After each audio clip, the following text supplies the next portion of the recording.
Hi friends, ఇది దోసకాయ లేకపోతే ఇదేం కాయి అనేది మీ కామెంట్స్లో నాకు తెలియపరచండి.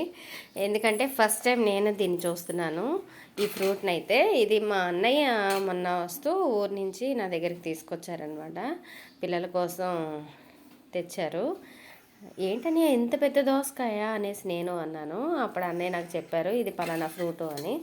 అయితే మీరు చూస్తున్నారు కదా, ఇప్పుడు కామెంట్స్లో నాకు చెప్పండి ఇది ఏ ఫ్రూట్ అనేది. యాక్చువల్గా ఈ ఫ్రూట్ ఏంటి అంటే పుచ్చకాయ అంట. పుచ్చకాయలో ఇది ఒక జాతి అంట. నాకైతే తెలియదు, ఫస్ట్ టైము. ఈ ఫ్రూట్ తిన్నాక ఎలా ఉంది ఏంటనేది కూడా నేను చెప్తాను. ఇప్పుడైతే కాయ కట్ చేస్తున్నాను, చూడండి.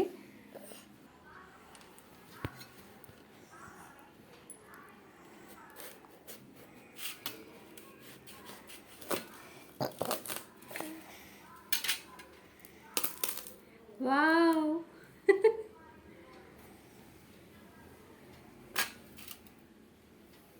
ఇవైతే దోస గింజలే కనిపిస్తున్నాయి నాకైతే.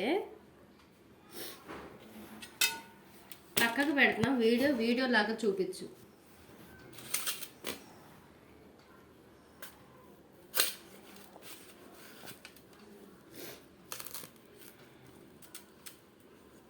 మా అన్నయ్య అయితే పుచ్చకాయ అన్నాడు, కానీ ఇక్కడైతే నాకు అన్ని దోసకాయ గింజల్లాగే ఉన్నాయి ఇవి.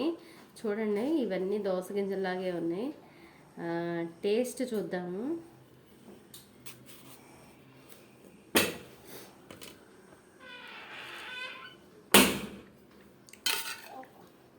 టేస్ట్ అయితే నిజంగా తీయగా చాలా బాగుంది.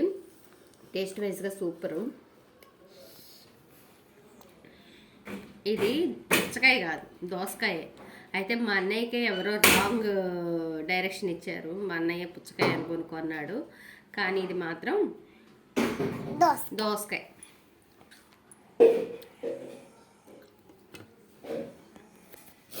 ఓకే ఫ్రెండ్స్, నా వీడియోస్ కనుక మీకు నచ్చినట్టయితే లైక్ చేయండి, షేర్ చేయండి, సబ్స్క్రైబ్ చేసుకోండి. మర్చిపోకుండా గంట సింబల్ కొట్టండి. గడుగ్గాయలు యూట్యూబ్ ఛానల్.